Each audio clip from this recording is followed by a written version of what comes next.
The Chargers got destroyed by the Raiders, 63-21.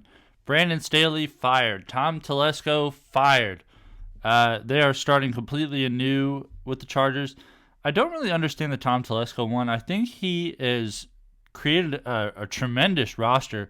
His coach hiring has been really suspect and it really just has to do with this Brandon Staley deal, because they had Anthony Lynn before they had Brandon Staley, and Anthony Lynn was really good, but they fired him super quick, and then they hired Brandon Staley and stuck with him way too long, maybe because they got rid of Anthony Lynn too quick, and now it costs everybody their job. So they're completely cleaning house in LA after this game, and it's very understandable because you have one team who's sticking with their general manager and their coach, and then you have another team who a couple weeks ago got rid of their general manager and their coach, and they're beating them 63-21. So I think that was just the final, hey, we have to do this now.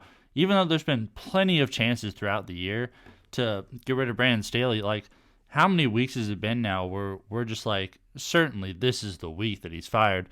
But you have something like this, just super one-sided, like, with a team that has no business beating you this bad, frankly.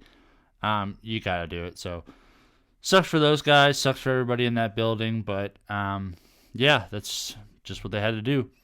Easton Stick had a really good fantasy day because of all the opportunities he had playing from behind so much.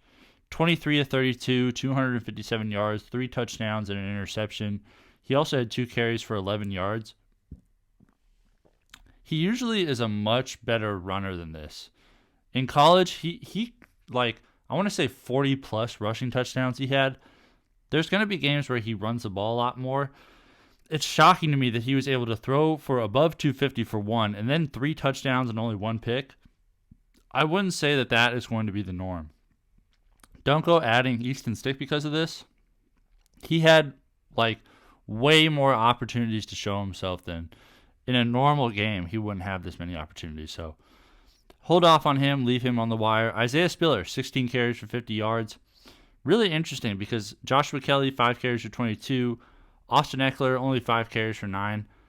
This game is a total wash on the Chargers side. I think the only thing we can really take away from here is that Joshua Palmer is the receiver to roster. 4 catches, 113 yards, a touchdown, 4 targets. His first game back from injured reserve. If you need a receiver, he's definitely worth adding, because Easton Stick definitely seems to favor him. Gerald Everett, not going to be forgotten either, though. 5 catches, 41 yards on 8 targets. That'll definitely do it for a tight end. Austin Ekeler only getting 4 catches for 29 yards. They got destroyed so early in this game that there was no reason for them to just push it with Austin Ekeler. So I think that was more the reason why Austin Ekeler didn't do anything in this game. Quentin Johnston, 2 catches, 23 yards, and a receiving touchdown on 3 targets. I think he's a very safe drop. He got helped big time by that touchdown in this one. Jalen Guyton, if you're holding on to him for whatever reason, he's arguably the safest drop there is on this team, at least in as far as fantasy relevant guys. 2 catches, 19 yards on 2 targets. Stone Smart had 3 catches for 15 yards. Alex Erickson had a touchdown catch for 13. Joshua Kelley only adding the 1 catch for 6 yards, and Darius Davis, the returner, had a catch for -2. On the Raiders side, they did whatever they wanted. 20 of 34 for Aidan O'Connell, 248 yards, 4 touchdowns, no interceptions. Again, this isn't going to be the norm. They did whatever they want. They faced arguably the most downtrodden. Well, it was either them or the Panthers, the most downtrodden team in the league right now. Don't expect this to be every single week for Aidan O'Connell. An interesting streamer, though. If he has a good matchup, definitely look at him because he has some good weapons to throw to out wide. And Jakobi Meyers, it was just that type of game. He was 2-2 passing for 12 yards and a passing touchdown. So awesome stuff there. No Josh Jacobs in this one, so Zamir White went nuts, 17 carries. 68 yards and a rushing touchdown. He also had 3 catches for 16 yards. Really good stuff. As long as Josh Jacobs is out, Zamir White is a really solid play. Interesting, too, that he was able to do more in the receiving game than Amir Abdullah. He had 6 carries for 32 yards and 2 catches for 13 yards on 2 targets. I think Amir Abdullah is a safe drop. Zamir White is the guy you want to play from this team for sure. Brandon Bolden vultured a rushing touchdown, 2 carries for 25 yards for him. And the rookie receiver, Trey Tucker, had a carry for -2 yards. He also had 3 catches for 59 yards and 2 touchdowns on 4 targets. He's really good as far as like an explosive receiver out wide. He kind of gives them an element that they don't really have either, because Davante Adams is like your traditional awesome all-around receiver. Trey Tucker can kind of stretch the defense out wide, and Jakobi Meyers can get everything underneath. They have something here. Michael Mayer is a solid tight end. If they get a good quarterback, and Antonio Pierce definitely seems like he's going to be the guy as far as the head coach long term.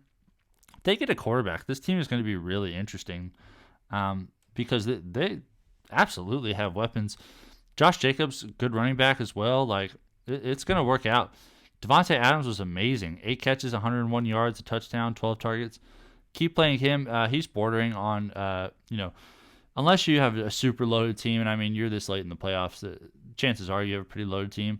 Then you're kind of deciding whether to play the matchups with Davante Adams, but for the most part, you're playing him no matter what. Michael Mayer, 4 catches, 39 yards, and a touchdown. Really good stuff there. I wouldn't go adding him, though. He's going to be super up and down the rest of the way. Jakobi Meyers, 2 catches, 32 yards, and a receiving touchdown. He also had that passing touchdown that helped out his value. I wouldn't play him unless you're just kind of desperate at the end of the playoffs here. Austin Hooper did not haul in his only target, so it looks like for sure Michael Mayer is the clear tight end 1 here, and Hunter Renfrow didn't haul in either of his targets either, so you can leave those guys on the wire. And that's going to do it for me, everybody. Thank you so much for watching. Please like, comment, subscribe. Follow at We Are Drafting on Instagram. We have the Week 15 position rankings all up, Week 15 ads, Week 15 drops. Go check those out. I will see you over there, and thank you again for watching.